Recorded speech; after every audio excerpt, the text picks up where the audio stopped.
বাংলাদেশে যে কোনো নির্বাচন হয়নি, ২০১৪ সাল থেকে বাংলাদেশের মানুষ ভোট দিতে পারেনি এবং এই প্র্যাকটিসটার কারণে ২০১৪ থেকে যে আওয়ামী স্বৈরশাসক ছিল ওনারা যে পিক অ্যান্ড চুজ করে রাজনৈতিক নেতৃবৃন্দ, সেটা শুধুমাত্র এমপি হিসেবে না, উপজেলা থেকে আরম্ভ করে ইউনিয়ন পর্যায় থেকে আরম্ভ করে সব জায়গায় গিয়েছে।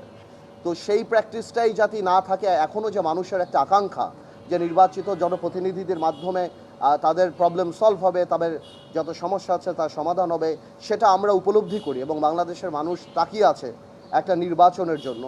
এবং আমরা এটা বিশ্বাস করি যে এই সরকার আমাদের সরকার, এই সরকার আমাদের আন্দোলনের সরকার, এই সরকার ছাত্র জনতার আন্দোলনের সরকার এবং কিন্তু এই সরকার জনগণের সরকার, কিন্তু জনগণের দ্বারা ভোট দ্বারা নির্বাচিত সরকার না। আমরা সবসময় চাই এই সরকারের পাশে আমরা ছিলাম, আমরা আগামীতেও থাকবো এবং আমরা ৭ই অগস্ট থেকে আরম্ভ করে আজকে পর্যন্ত প্রত্যেক জায়গায় বলে আসছি যে আপনারা একটা নির্বাচনী রোড ম্যাপ দিন। নির্বাচন অত্যন্ত গুরুত্বপূর্ণ। নির্বাচন ছাড়া আপনারা যে সংস্কারের কথা বলছেন, সংস্কার একটা চলমান প্রক্রিয়া, আমরাও সংস্কারের পক্ষে।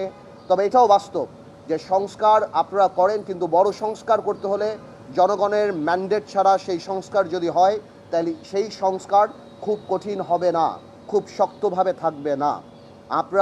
আমরা আগেও বলেছি, এখনও বলেছি যে আমাদের সাথে একটা চার্টার হতে পারে, সনদ হতে পারে, একটা সাইন হতে পারে। বড় বড় সংস্কার এই বড় রাজনৈতিক দলগুলি আপাতত দিয়ে দিয়েছে। যেগুলি সংস্কার শর্টকাট করে যেগুলি একমত হয়েছে সেগুলি নিয়ে একটা সনদ করাই যেতে পারে, সবাই সাইন করতে পারে এবং তারপরে এগিয়ে যেতে পারে। কারণ জনসম্পৃক্ত কোনো সংস্কার আগামী সরকার যদি ছুটে ফেলে দেয় তাহলে জনগণ তাকে প্রত্যাখ্যান করবে। কিন্তু জনকল্যাণমুখী সংস্কার থাকবে কি থাকবে না অবশ্যই আগামী সরকার দেখবে, এবং জনগণের সরকার হয়ে থাকলে সেটা অবশ্যই মানুষ সেটাকে রেসপেক্ট করবে। কিন্তু সংস্কারের নাম বলে নির্বাচনকে যদি পেছানো যায়, এবং একটা সরকার, একটা দায়িত্বশীল সরকার যখন বলে ডিসেম্বর থেকে জুনের মধ্যে নির্বাচন হবে, এই ধরনের আনসার্টেনিটি থেকে দেশকে কোনোদিনও একটা সরকার ঠেলে দিতে পারে না। একটা নির্বাচনী রোডম্যাপ কংক্রিট থাকতে হবে। দেখুন, আমরা এই সরকারকে আনার জন্য জেলে গিয়েছি, জুলুম সহ্য করেছি, নির্বাচন বয়কট করেছি, রাজপথে সব জায়গায় আমরা ছিলাম। আমরা কোনোভাবেও চাই না এই সরকার ফেল করুক। আমরা চাই জনগণের ইচ্ছা প্রতিফলিত হোক।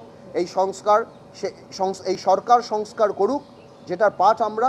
কিন্তু এমন কোনো সংস্কারের জন্য যেন কালক্ষেপণ না হয়, যাতে করে এই দেশের মানুষ চিন্তা করা আরম্ভ করে যে আমরা কি আবার নির্বাচন কবে হবে, আদৌ হবে কি না, এই ধরনের প্রশ্ন আসে। তো আপাতত আমরা সেই আলাপই করেছি এবং আমরা ধন্যবাদ জানাই, বিএনপিও আমাদের সাথে একমত হয়েছে এবং আমি শিওর অন্যান্য রাজনৈতিক দলে আমাদের সাথে একমত হয়েছে। ডিসেম্বর আগে তো অবশ্যই নির্বাচন করা সম্ভব, বিকজ মেজর পলিটিক্যাল পার্টিগুলি যে সংস্কারগুলি দিয়ে দিয়েছে, ওনারা শুধু এগুলি কাটশট করে তারা বলে দিবে যে কোন কোন ব্যাপারে ওনারা একমত হয়েছে, আর যেগুলিতে একমত হয়নি সেগুলি তো আর নেগোসিয়েশন করার সুযোগ নাই। সেগুলি যদি ওনারা জনসম্মুখে বললেই পারে। যদি জনকল্যাণমুখী কোনো সংস্কারে আমরা একমত না হই তাহলে সেটা তো জনগণ আমাদেরকে প্রত্যাখ্যান করবে। কিন্তু তার মানে তো এই না যে প্রত্যেকটা পিন পয়েন্ট ধরে আপনি যদি এরকম পারপিচুয়াল টাইম নিয়ে যাবেন যে সংস্কার কবে হবে, এবং জাতি এরকম একটা আনসার্টেনিটি থাকবে, রাজনীতি আনসার্টেনিটি থাকবে, দেশের ইকোনমি আনসার্টেনিটি থাকবে। আজকে বড় বড় ইন্ডাস্ট্রি থেকে আরম্ভ করে কলকারখানা, মানুষ কেউ ইনভেস্ট করতে যাচ্ছে না এই চিন্তা করে ইলেকশনের পরে হবে, ইলেকশনের পরে করব, স্টেবল গভর্নমেন্ট নাকি। বৈদেশিক যারা আমাদের বন্ধুবান্ধব বা অন্যান্য দেশ আছে তারাও পর্যন্ত এই সরকারকে ওই সিরিয়াসলি তারা নিবে না, বিকজ আপনার টার্ম কতখানি সেটার উপর নির্ভর করে যে লং টার্ম আপনার কী হবে। তা আমার মনে হয় যে এই কালক্ষেপণ এখন না করে নির্বাচনী রোড ম্যাপটা এখন জনগণের দাবি। আমার মনে হয় সেটাতেই কনসেন্ট্রেট করা উচিত এই সরকারের।